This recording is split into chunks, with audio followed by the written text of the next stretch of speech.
kelas A2 semester 2. Saya mahasiswa dari kampus Universitas Pembangunan Indonesia Manado, Fakultas Keperawatan. Di sini saya akan membawakan materi tentang pengambilan darah vena. Alasan saya membuat video dalam rangka mengikuti ujian akhir semester mata kuliah Ilmu Dasar Keperawatan 2, dosen pengampu atau dosen pengajar Nurse Niwayan Sudarmin, Escape MKes. Untuk itu kita masuk pada bagian materi yang pertama. Oke, sekarang kita masuk pada materi yang pertama, deskripsi. Darah. Darah adalah suatu jaringan tubuh yang terdapat di dalam pembuluh darah yang berbentuk cair dan berwarna merah. Pada orang dewasa muda yang sehat memiliki darah sekitar 7% dari berat badan atau kira-kira sekitar 4-5 liter. Jumlah tersebut berbeda-beda untuk setiap orang tergantung pada umur, pekerjaan, keadaan, jantung atau pembuluh darah.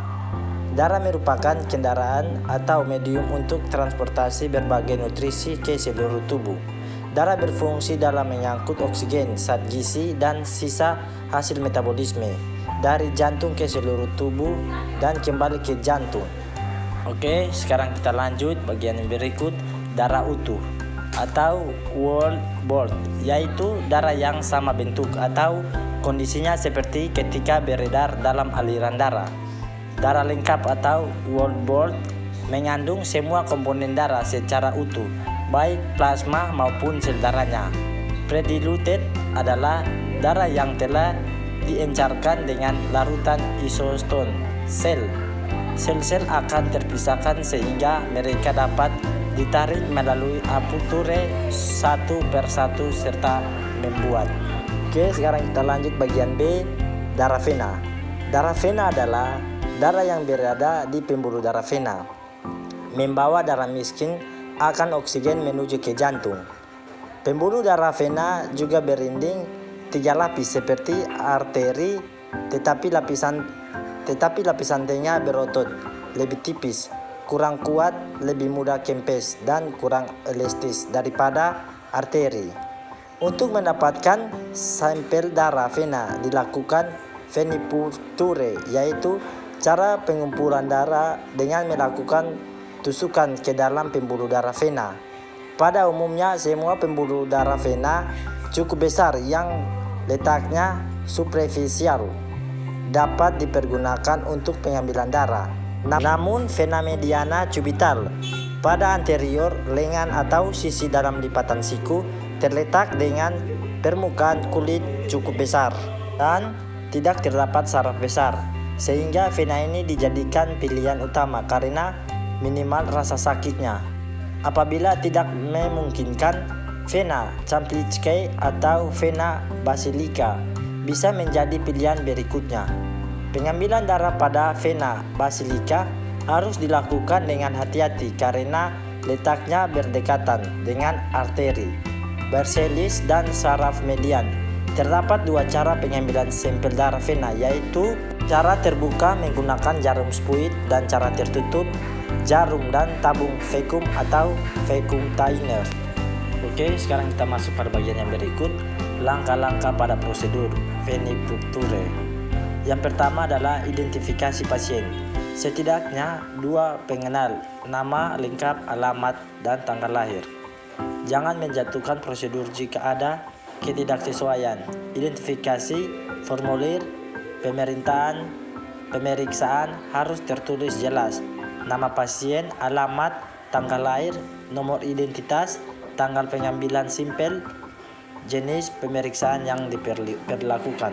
Sekarang kita masuk pada bagian yang kedua, phlebotomis, memperkenalkan diri dan menyampaikan prosedur yang akan dilakukan.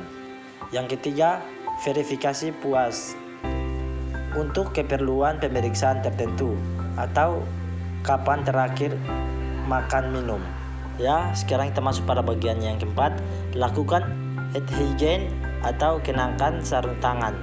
Disarankan untuk tidak menyentuh pasien tanpa sarung tangan. Yang kelima, posisikan pasien supaya nyaman. Letakkan lengan pasien lurus di atas meja dengan telapak tangan menghadap ke atas. 6. Ikat tangan dengan cukup erat menggunakan tourniquet untuk membendung aliran darah. Kemudian pasien disuruh menggepal dan membuka tangannya beberapa kali untuk mengisi pembuluh darah. Dan yang ketujuh, dalam keadaan tangan pasien masih menggepal, ujung telunjuk pemeriksaan mencari lokasi pembuluh darah yang akan disuntik. Dan yang kedelapan, bersihkan lokasi tersebut dengan kapas alkohol dan biarkan kering. Ya, sekarang kita masuk pada bagian yang berikut, C. Susunan darah. Darah terbentuk dari dua bagian, yaitu cairan plasma darah dan padat. Pada bagian padat terbagi lagi menjadi beberapa bagian, yaitu sel darah merah atau eritrosit dan sel darah putih leukosit. Oke, sekarang kita masuk pada bagian yang pertama, sel darah merah atau eritrosit. Sel darah merah merupakan sel terbanyak, yaitu sekitar 5 juta per milimeter darah. Berbentuknya dalam sirkulasi darah berbentuk biconve atau cekung pada kedua sisinya. Tidak mempunyai inti sel. Inti sel darah ini menghilang saat lahir sebagai suatu proses pemantangan sel yang terjadi pada sum tulang merah. Bentuk yang biconve ini memungkinkan rasio volume permukaan sel yang paling besar, yaitu penting untuk mengingat oksigen O2 atau CO2 lebih banyak oksigen. Oke, sekarang kita masuk pada bagian yang kedua, sel darah putih atau leukosit.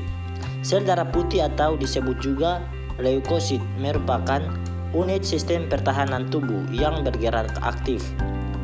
Leukosit sebagai dibentuk di sum tulang dan sebagai lagi di jaringan limfe. Setelah dibentuk, sel-sel ini diangkat dalam darah menuju bagian tubuh yang membutuhkannya. Sekian materi yang saya sampaikan, semoga semua yang dapat menonton bisa mengerti apa yang saya sampaikan. Dan jangan lupa ya, bergabung bersama kami Kampus Universitas Pembangunan Indonesia Manado, terlebih khusus Fakultas Keperawatan.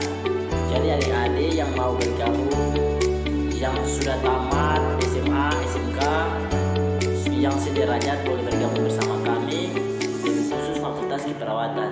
Dan jangan lupa tonton videonya sampai habis. Selamat datang di Universitas Pembangunan Indonesia Manado yang terletak dekat dengan kawasan bisnis Bahu Mall Manado. Tempatnya di Kelurahan Bahu, lingkungan 3 Manado, sangat strategis di pusat kota Manado. Dibangun di atas lahan seluas 2,5 hektar, Universitas Pembangunan Indonesia Manado berdiri megah dengan ruangan 7 lantai, terdiri dari ruangan kelas, ruangan kantor, perpustakaan, laboratorium komputer, laboratorium keperawatan, pengadilan semu, dan laboratorium bahasa, kantin, serta rooftop di lantai atas.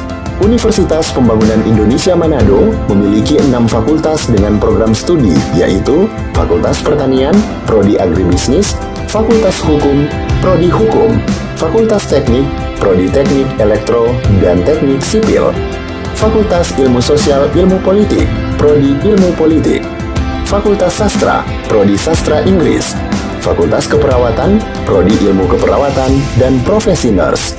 Didukung oleh sumber daya manusia yang berkompeten dan tersertifikasi, Universitas Pembangunan Indonesia Manado memiliki dosen dan tenaga kependidikan dengan latar belakang S2 dan S3 lulusan dalam dan luar negeri. Proses belajar mengajar dilaksanakan dengan teknologi informasi merujuk perkembangan dunia modern saat ini, dilakukan dengan sistem e-learning dan sistem ujian online atau ULAIN. Hasil tracer student Universitas Pembangunan Indonesia Manado dan fakultas menyebutkan lulusan UNPI sudah tersebar di dalam dan luar negeri.